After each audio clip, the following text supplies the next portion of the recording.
our mind and body are connected, and the narrative is really, really important. We don't owe our partners every single thought we've ever had. I always like to think about sex and sexuality as something that is always changing. Our body is essential during sex, but most of us have never been taught how to even connect with our body.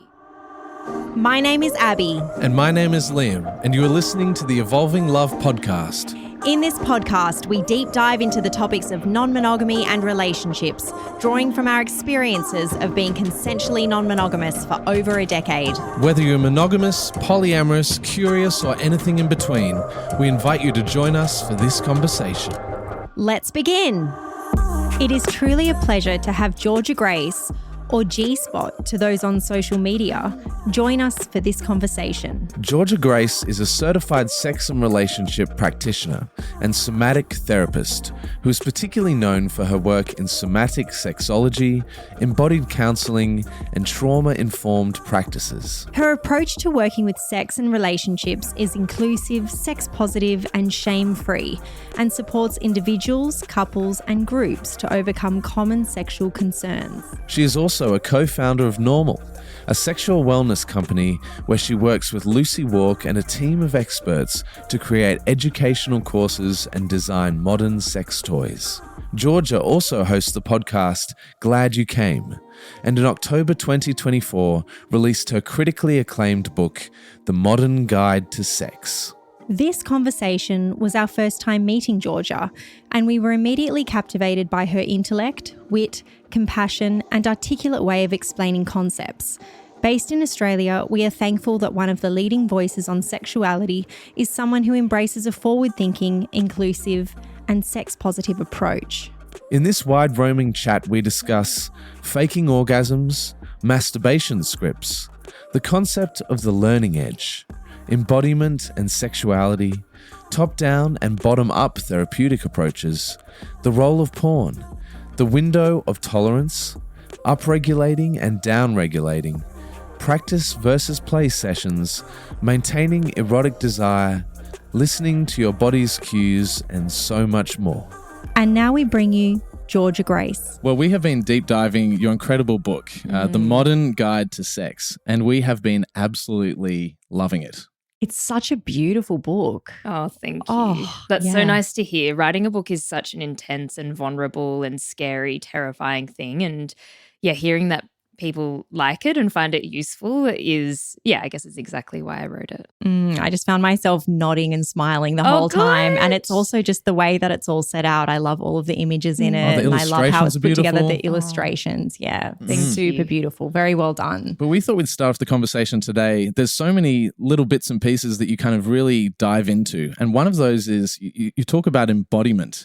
And you mention this concept that Dan Siegel kind of came up with called the window of tolerance.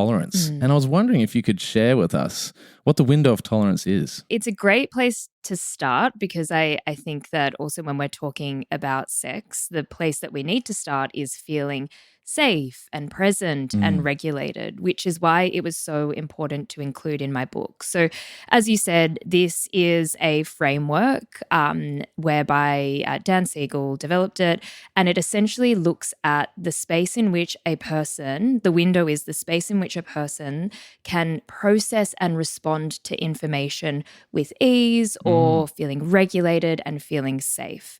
So if you can, I know this is a podcast, people could get the book and get an actual diagram, but if you were to sort of think about a box and then a squiggly line that's going up and down, and essentially that is your window of tolerance. And it acknowledges that we all have some highs and some lows.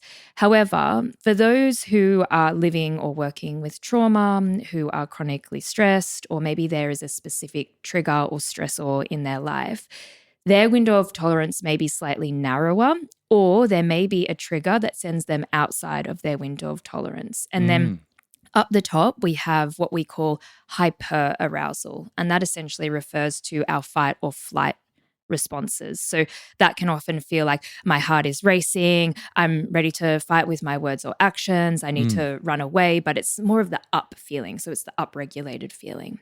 But then down the bottom is what we call hypoarousal, and that is the freeze response. So that is the shutdown response. And that can often feel like I'm not present, I can't speak, I can't really share what I'm feeling, I don't feel connected in the moment.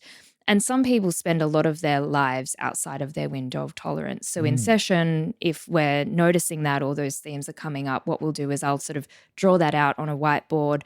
I'll look at those different responses, and then we work together to support them in getting back within their window of tolerance. And that often is about bringing awareness to their body and noticing what it feels like.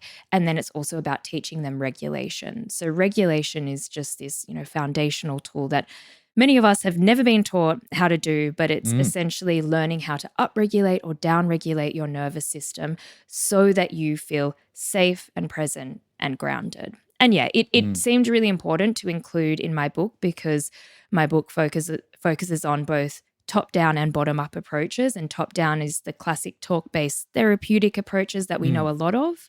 But bottom-up is more of the somatic approaches where we use the body as a great source of information because emotion is experienced in the body.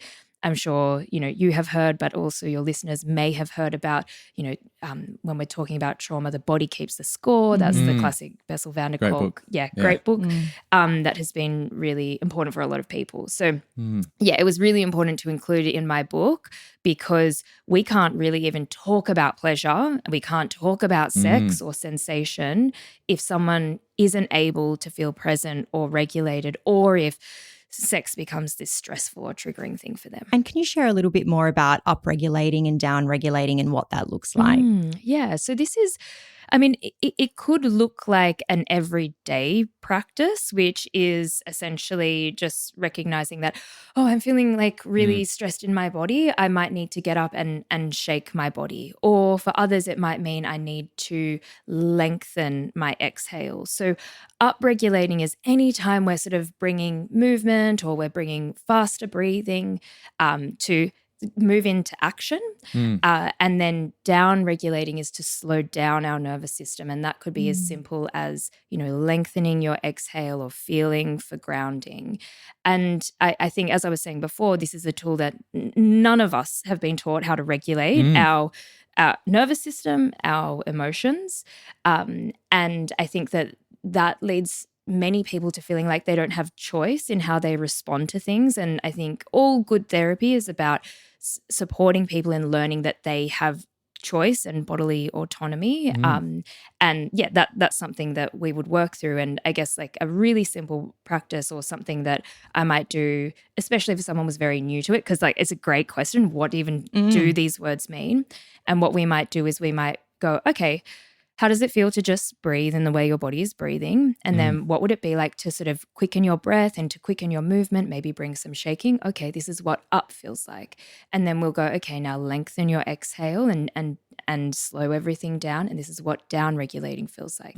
Now feeling for your body at the moment, what do you want and need in this moment? Right. Do you find that when people come to see you, they don't necessarily have the language to describe this? Because that was something that I found when I was reading this, particularly talking about, upregulating and downregulating. The concept seems so obvious once you read it, but sometimes people don't necessarily have the language. And if you don't have the language to kind of really identify it, it's hard to kind of really grapple with the internal regulation of it. Yeah, that's such a great point. And I think that language, we live in a world that is very cognitive. Our language is cognitive. Our language is not somatic. It's not about understanding our felt experience. So yeah, I think the thing that I am often aware of as a practitioner is I don't want to come in and just throw therapy speak at people. I think that anytime a word becomes really pop culture-y, it loses its meaning and people will just say stuff. And like people may say things like energy, and I'm like, okay, what does energy mean? What does energy feel like for you? And I want to get curious about what it means for them. So yeah, a big part of the work is understanding what they already know, because some people often, it's a pretty classic tale where people have done the classic talk-based therapy for a while, and then they want to work with sex or they want to work more somatically. So then they might come to see me. So I'll find out where they're at. And then I'm always really conscious to try not to use words that might just be, filler words or words that may not actually make sense and may create this divide where I'm the practitioner and the expert and they're the person who knows nothing. Like, I don't think that's a useful way of working. So yeah, it's a big part of educating and feeling and bringing awareness to that as well. Yeah, because do you find that when you're doing that bottom-up approach as opposed to the top-down, like the talk-based, like do you think that sexuality kind of responds better to that somatic kind of underpinnings? Like, do you feel that you can kind of achieve similar results through talk-based? Like, is it dependent on the person, like the individual, or is it the somatic grounding, actually everyone can really take a lot from it? I think we need both. And it's more of like a tailored approach whereby I'm seeing where that person is at. So for some people, they might come in and they need to start by working with the narrative. And so maybe I can explain the two a little bit more. So the top-down approach is anytime we're looking at the thoughts, the feelings, the narrative, the thinking around sex. And that's also really important because that can be identity stuff. It could be reflecting on the past. It could be the making sense of everything. So that is just as important. And I know that a lot of people who have a particular interest in somatic therapies can get really stuck on just working with the body, but our mind and body are connected, and the narrative is really, really important. So I really want to get on board with that. But then the bottom up approach, like if we're thinking about sex and we're thinking about pleasure, where our bodies are involved in that, and it can experience sensation in our arms, and we can get a feeling of what we want in our gut, or we can feel really connected in the space of our heart, or we feel arousal in our genitals. Like our body is essential during sex, but most of us have never been taught how to even connect with our bodies. So I don't see them, one, as being more important. I see them as being, integrated and essential, but also I want to try and meet the clients where they're at, because especially if we're working with trauma, sometimes bringing awareness to the body can feel way too intense, way too triggering, because their body is the space of, harm or fear, or it doesn't feel safe. So it's not so much, I think the top-down and bottom-up approach is useful for all of us, but it just kind of depends where they're at.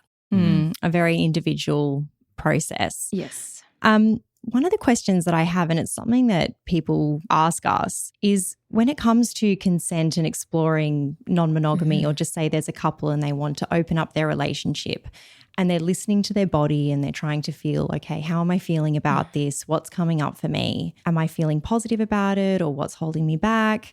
Open, curious about it, but it's not necessarily an enthusiastic yes, because there's some fear around it.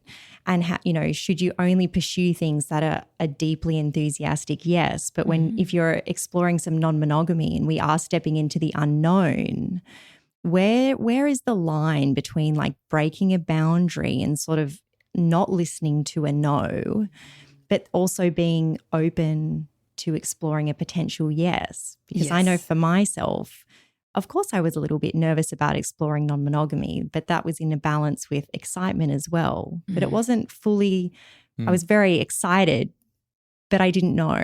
There are so many unknowns. So where is the line? It's tricky. It's really, really tricky. And I think particularly what I find with my clients who want to explore non-monogamy, this is the space that is really challenging, because, there are a few things that we're working with. Consent, as you said. And we need to feel for and observe and understand the difference between this is pushing my boundaries and this is a no, and the different process, which is this is just awkward or challenging. This is really uncomfortable and it's unknown and it's scary. It may be in some ways because it's unknown, but it's not a pushing of my boundaries. And so when we make that distinction, some people will say, okay, actually, yeah, this is pushing my boundaries. I'm not ready to do that just yet. But then others will be like, oh no, this is just clunky and new and, it is still exciting. So we might use a term called the learning edge. So this is what we will do is we'll find a way to walk up to the edge without jumping over it, especially if it is something new, like a big shift in their relational dynamic or the relational agreement. And I think a lot of the time when people come to see me, there is an urgency. Maybe someone has brought it up and they're like, shit, like we've got a week to figure this out, or I've got to come up with this straight away, or if I don't respond, I'll lose my partner. And there can be this real urgency to figure it out and change everything really quickly. So we just need to slow that process right down and acknowledge that for some people, like they might do it within a week. I would say that's quite rare. Others, it takes weeks or months or, for some people even years to really get to a place where they both feel comfortable. But yeah, I think it would be a very different response to that question that you asked if we were working with trauma, because if it is a trauma response, we want to support people in learning how to move away from the edge and to feel comfortable. But if we're not working with trauma and, everyone is, relatively regulated and able to feel safe and sex isn't like a really triggering thing for them, then we find a way to move towards their learning edge. Because how do you figure out whether it's hyper arousal, like that kind of really excitable, because I guess like ultra excitement kind of sits in that hyper arousal, kind of like the valence just being off the charts, you know what I mean? Yes. So it's like, how do you figure out whether someone's actually uncomfortably almost in a dangerous way in terms of their relationship versus just so excited or so nervously, kind of what Abby was saying before, like, because especially with non-monogamous experiences, when you do step out and you do something very different to the heteronormative script, you have this moment where you think, am I an insane person? Kind of like wandering into the unknown. Like how do you figure out whether that's actually just a state of kind of hyper arousal in a negative way or a positive way? Well, I mean, I guess that depends whether they're outside of their window of tolerance or not. Right. So if they don't feel present, if they don't feel regulated, if they're in their fight-flight response, then that would be the hyper arousal. But then there's arousal. So that's the feeling of it, like, being up still and still being excited and still feeling nervous. But how we would figure it out, we would spend time with it. Right. And I would ask them, okay, what are you noticing? What does it feel like? Is there an emotional experience to this? Do you feel present right now? Do you feel regulated? Do you feel safe? And then it's also like normalizing that process of it is okay for it to feel stressful, because that's the thing about a first date. And I think that, this could be for non-monogamy, or it could be for, someone who's wanting to get into a monogamous relationship. It's that feeling of, I'm really nervous and like, I don't know how this is going to go. And what if they don't like me, and so on. Like that is a normal feeling, and it's, so that wouldn't be hyper arousal. Not necessarily. Okay. So if it is the feeling of just being like a bit nervous and a bit stressed and a bit anxious, like that is to be expected. And it's feeling okay with that kind of response in the body, and also supporting them with tools to regulate that if they need. And they may not want to regulate. They might be like, oh, this feels fun and exciting to go into a date a little bit nervous. And that's what I think a lot of people love about dating. But yeah, I guess it's all about coming back to the body and coming back to how you're feeling and checking in. And if you can stay present, if you feel grounded, if you feel safe, then usually that's a really great place for us to work. But then we also have all of the other sort of safety precautionary things, which is like, what if it's non-monogamy, what are the agreements? How are we checking in? How are we keeping each other safe? What are our boundaries? What are our limits? How are we going to touch base if we get into it and it's no longer feeling exciting? So then we have that sort of framework that is built so that, that creates some safety as well. What do you both think though? Because I mean, obviously you've gone into it. Like, How did you navigate that? I think there's an interesting thing. You talked about kind of being at the edge, like that. What was it, the learning edge? The learning edge. I feel like there's an eroticism that can be attached to kind of being on the edge. There's almost this dangerous quality that can come, and I think that is something that we've really enjoyed about non-monogamy. Like, it feels like we're kind of playing, maybe it's the taboo almost of the non-monogamy, or, you know, if it's a new sexual thing that we've never done before, it feels like we're stretching ourselves. And like you were saying, we do have like agreements in place, and, you know, we're very structured about our explorations, but it feels almost dangerous in a way that has a real erotic charge. There's a lot of charge behind it. It's very like, we've always followed what feels exciting and what feels good and what feels a little bit risky, but always within safety and always being in a position where we can speak to each other and communicate very well with each other, but also who we're with, in the sense, you know, that so that everybody feels comfortable. And, you know, when I think about the window of tolerance and being, you know, and pushing these boundaries or exploring, you know, beyond, you know, into a new experience, being able to engage with people where there's a safe space also to always be able to pull back or take a pause. And for us, that sort of makes it possible in the first place. Without that, it wouldn't be. But something that's coming to mind for me with the window of tolerance is I'm thinking about, you know, and we do talk about this on the podcast, but I'm talking about my, I'm thinking about my hormonal cycle, because I feel like my window of tolerance when I'm premenstrual is very small so window. narrow. It's so small. I'm like, definitely, I feel monogamous for 1 week of the month. Every month. And that can make things really tricky, especially when we have, you know, wonderful other partners lovers and other partners, and the whole world can't revolve around my menstrual cycle. And then when I come out the other end of that, it's like the tolerance is just so expansive and incredibly exciting, and the compersion is off the charts.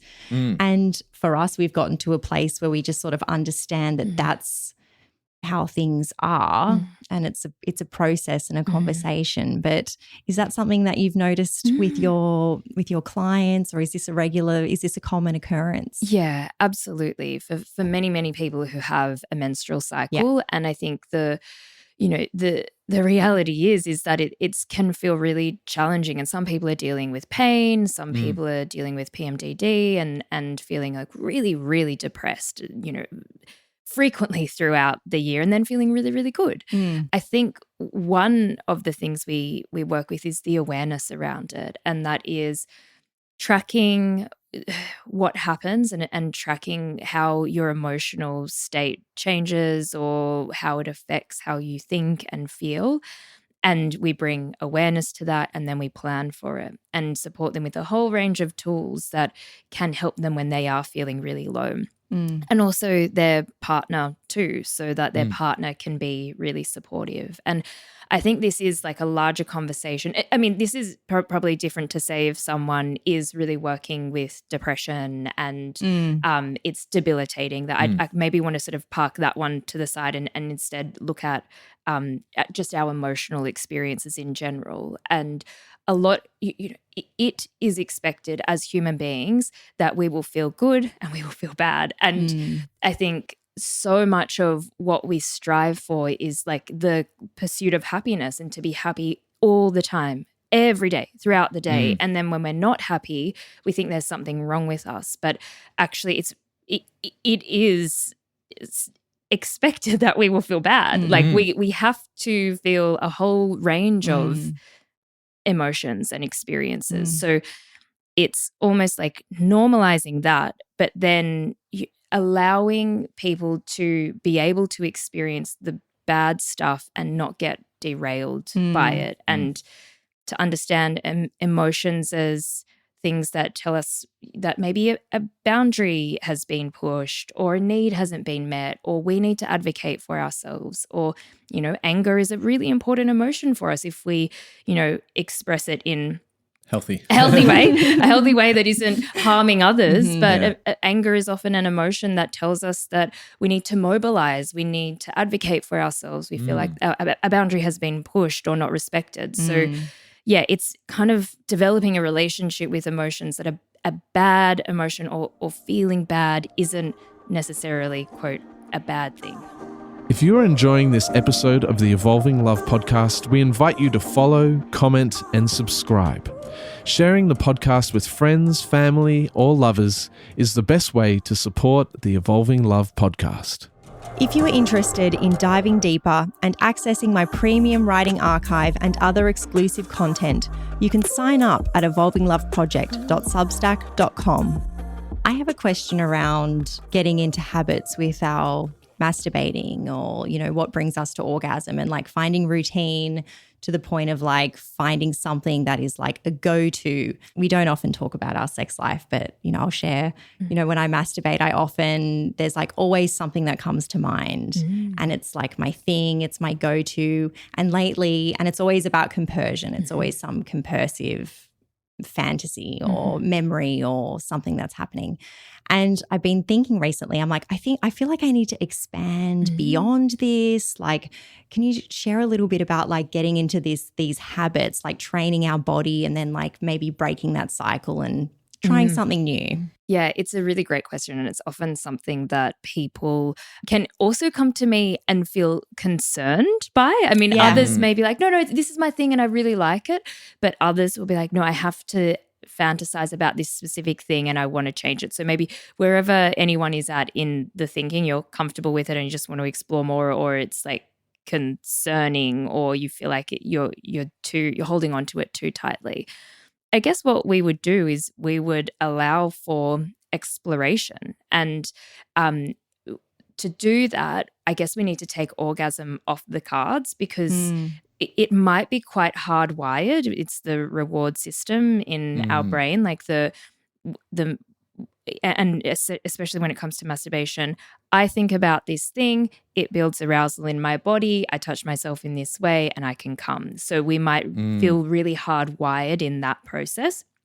And then to rewire it, or to experience pleasure or sensation or arousal in new ways, what we might do is be like, okay, you need to go into this and acknowledge that it's not about coming, it's not about orgasming, but it is just about exploring your erotic mind, or it is about exploring touch in a new way. And you will stop when the timer goes, or you will stop after half an hour or an hour, but it's about allowing yourself to touch or think about something in a new way. And because it's also pretty classic for people to not know, okay, so what is possible? Like, what can I think about? Then you go research. Like, there's so much out there. There is obviously, porn that you can pay for, or you could, pay sex workers directly. There are Reddit threads that, people just write erotic stories. It might be conversations that you have. It might be going to the movies. There's so many, because there's so many sex scenes in movies these days. You did see Baby Girl the other day. I had a date with myself, and I went, and I actually loved it. Everyone's like hating on it. But well, maybe not everyone, but I just thought it was awesome. I liked it too. I think that if you go into it for what it is, I really liked it. I mean, obviously it's a very, tired trope of like the CEO wanting to be dominated and like, and actually I don't even think it was that kinky really. Like, I think that there were some elements that were kind of kinky, but mostly when they were having sex, it was passionate, it was holding close. And I think that was, that's quite mainstream and really accessible, but I really liked it. I thought it was funny and awkward. So funny, so awkward. Yeah. 3/4 of the way through, they're like, we should have a safe word. Yeah. I think I laughed out loud. Yeah. But I think like this is a really great example, because you can go to see Baby Girl or any, movie and be like, how is my body responding to this? Oh, that was really hot, or that was really disturbing, and that's okay. But like, this is all a part of the research. And I always like to think about sex and sexuality as something that is always changing. We are always changing. And many of us can get really, because it's such a big part of our identities, we can hold on to things really tightly. And that can be supportive in many ways, because when we know what we like, we feel more pleasure, we can ask for that. But I think a really great way to experience sex and sexuality is in acknowledging that we will always be changing, because our bodies are always changing. So our wants and our needs and our desires will change too. Yes. So you don't think that there's anything inherently wrong then, of course, in like having your go-to thing. It's like, this is what I'm going to come over, and I've done it for 10 years and that's cool. We talk about it a lot. I'm like, do I need to change it? I mean, I enjoy it. Because I think it's amazing. Yeah. Like you have this beautiful time. It's like a beautiful kind of stress relief. You have like, but always if I'm like, oh, what did you come over? It's like, okay, I know. The thing. The thing. Why are you asking me this? Yeah, we know. I mean, I think that's really, I'm always so interested in the word should or do I need to? Right. And I'm like, okay, so what does should mean? Like what is that tied to? Is that tied to an idea, how you should be having sex, what is normal, what you need to do as a sexually liberated person?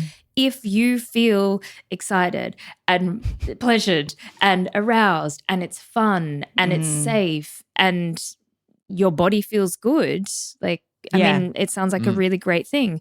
If you get to a place where you are struggling to orgasm in partnered sex and it's affecting you and you're really down about it, or it's affecting your relationship, if you feel like you want more but you're not exactly sure what it is, if you feel bored or not into it or not desiring of sex, maybe we would look at exploring other things. But if it's pleasurable, like it's a really big thing that a lot of people will ask as well, like, is it wrong that I just have this one thing? Yes. And another thing people get really confronted by is, I need to fantasize about a specific thing when I'm having sex with other people. How do I change that? And I would ask a similar question, which is it affecting you or your relationship? Are you concerned? Is it distressing?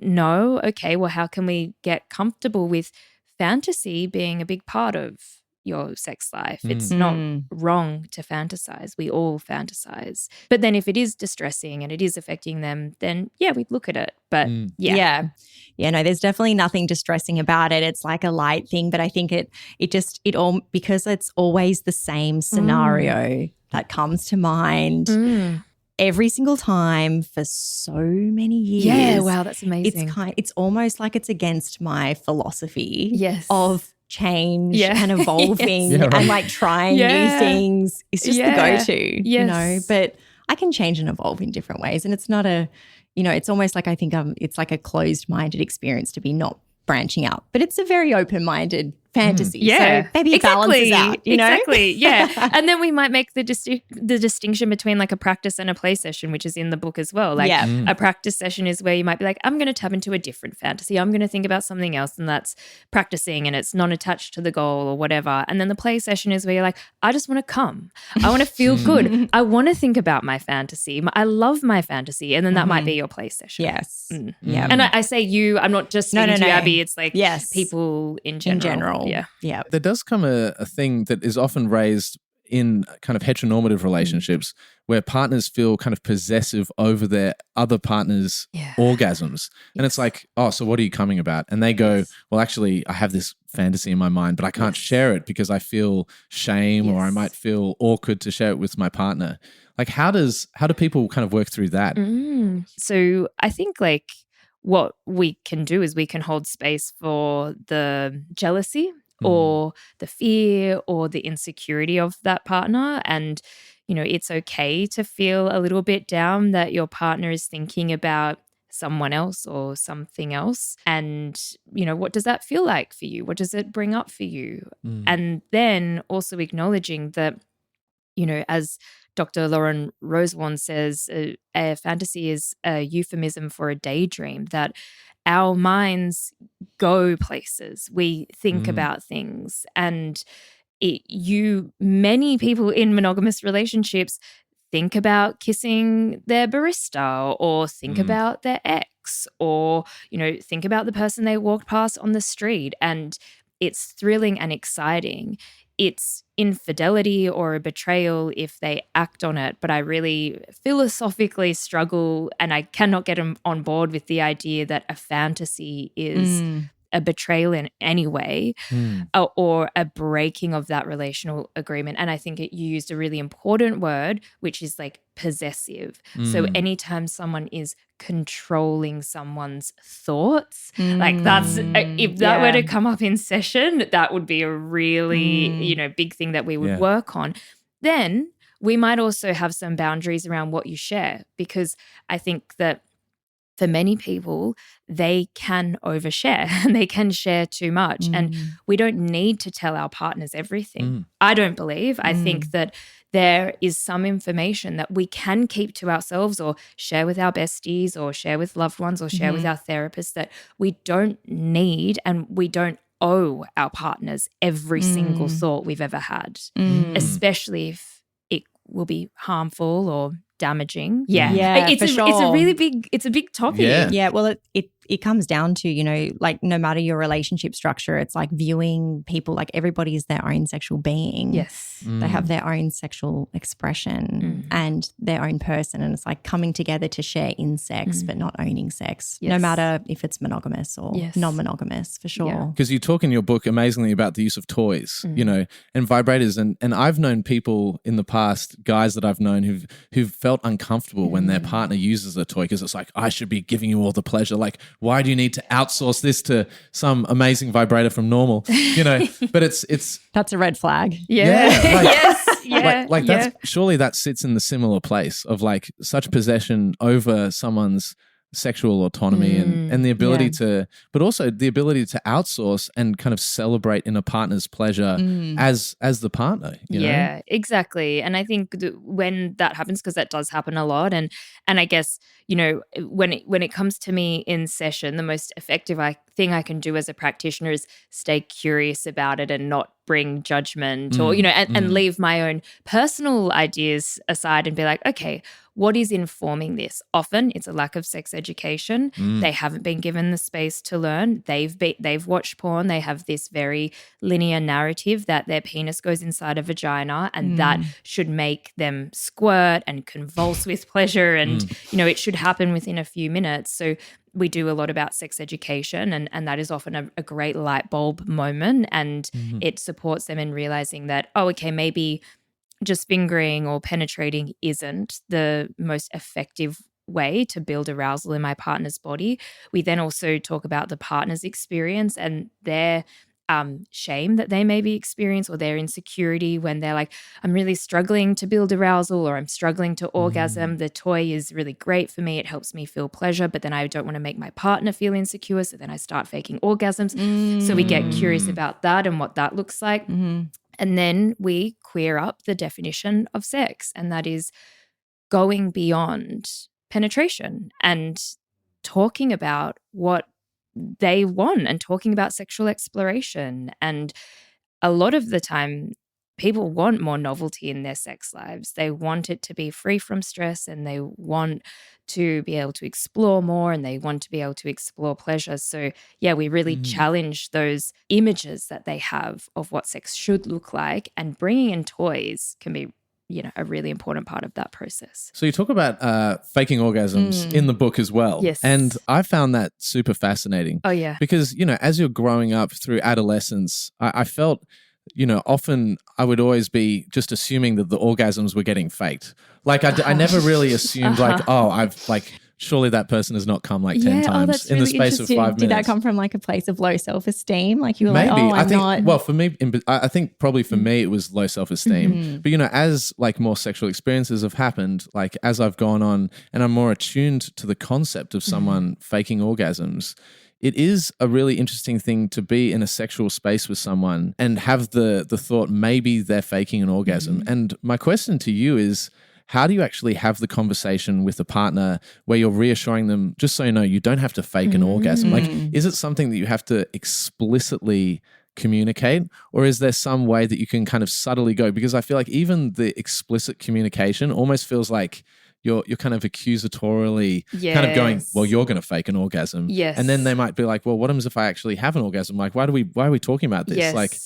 Yes. It's a delicate conversation. And I think that the first thing is that, in the book, I also speak about the fact that, a lot of experts in this space will be like, it's wrong to fake an orgasm. That's not my style. Like, I don't think we need to add more shame to sex and more shame to the insecurities. And instead of saying it's wrong, we look at, why are you faking an orgasm? And a lot of the times people say they feel broken, or there's something wrong with them. They're not sure how to ask for what they want, or they've asked for what they wanted in the past and they didn't receive it, and that made them feel like they could never ask again, or they asked and it wasn't that good and then they felt like they had to ask again, or they didn't want to make their partner feel insecure, and so on. So we might look at what it is that's driving them to do that, or it might just be that they want sex to end and they don't know how to voice that. So we look at the why. And then, if we're talking about more of this relational aspect, actually, it would be really good to get the book. Like, if you think that maybe your partner is, and maybe I need to think of a better word than fake, because I think that is quite loaded as well. But if you feel like your partner is maybe performing their pleasure and it's not feeling as good, maybe get the book and work through that chapter together and have the conversation, which is, hey, I want to make sure that you have the best sexual experience ever. And for me, it's not, your orgasm is really important, but I want to remove the pressure from that. So what can I do to support us in having sex in a way that is free from pressure? And is there anything that I'm doing? Like, a lot of partners will say, I want to feel you come, or I want to make you come. And that can be really hot for a lot of people, but it can be really stressful for a lot of people as well. So it's identifying what are some of those things. And again, it might be, is there a different way that we can end sex so that it isn't, do we have a cue, or is it a time limit, or is it, we just play and do these things for a bit. So I think like having conversations around sex can feel really vulnerable and tricky, but often, it's really important and really useful. But as you said, like, it is a delicate conversation to come in if you feel or assume that maybe someone is not experiencing orgasm, but, doing all of the things to show that they, with the sounds or the movement, it could be a good conversation to have. I feel like sometimes just taking the pressure of orgasm just completely off the table. It's so true, I want you to come. As soon as I would hear that, it's like, you're never going to come. That's done. Someone says that, that's done. Yes. Like, there's no orgasm. Yeah. That's just, it's too much expectation, because there needs to be that freedom and that, that pleasure-based connection, Yeah. And it's making your orgasm about the person who's doing the stuff to you. And I want to make, again, it can be really hot for a lot of people, but someone saying, I want to make you come, that's, my orgasm is now about you, about making you feel good rather than about me. So then I'm out of my body thinking about that person rather than thinking about my body. So again, like, that's a really important conversation. Like, for some people that can tip them over the edge and make them have a great orgasm. But it's a really common theme that I hear from a lot of people, where they're like, if I hear that, I am not present. Now, in terms of toys, so you started a sex toy company, which I'd love to talk about a little bit. So Normal. Yes. Can you tell us a little bit about Normal and why you thought it was a great thing to do to start a sex toy company, and what makes it different from other sex toy companies? Yeah. So I'm the co-founder of Normal with Lucy Wark. So we often describe ourselves as, she does all the business. She keeps it all running smoothly. She is absolutely brilliant, and Normal is where it is today because of her.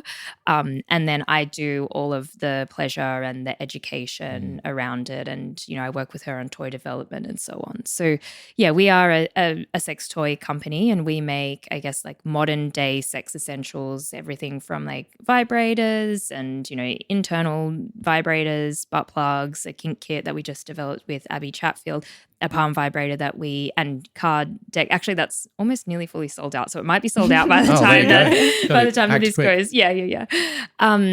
And we also use the money that we make from sex toys to invest it back into sex education and research, because there is no sex education, or that when we started 4 years ago, there was very little sex ed. So yeah, we spent a lot of time developing those resources, and then research as well. So every year, mostly, we didn't do it last year, but every year we do what we call the Big Sex Survey, and it is a demographically representative number of Australians. So it's not just a survey that goes out to our audience. It's, a representation of Australians, and we look at everything from our fantasies and our desires and kink and sexuality. And actually, we've just got all of the research back from that, and now Lucy is going through it and we'll be releasing that soon. So it's really important for us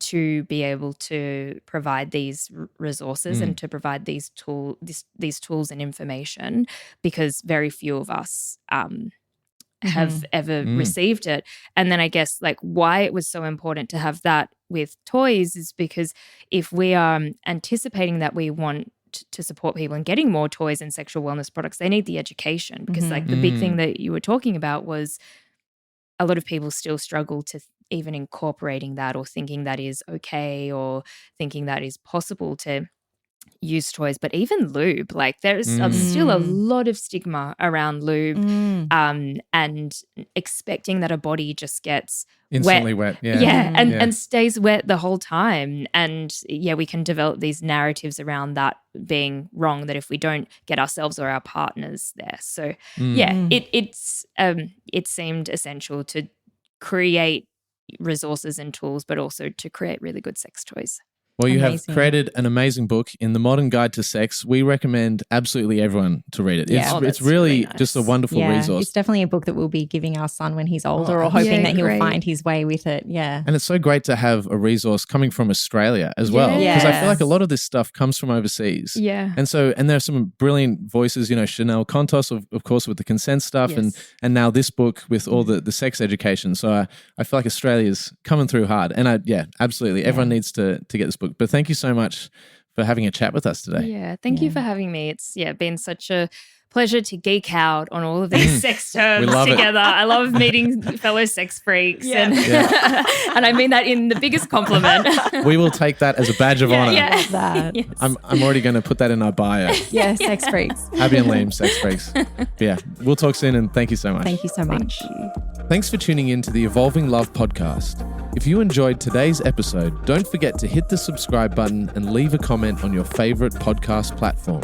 Your feedback and support fuels our passion, and together we're building a community of curiosity, kindness, and growth. Subscribe, comment, and let's keep the conversation going.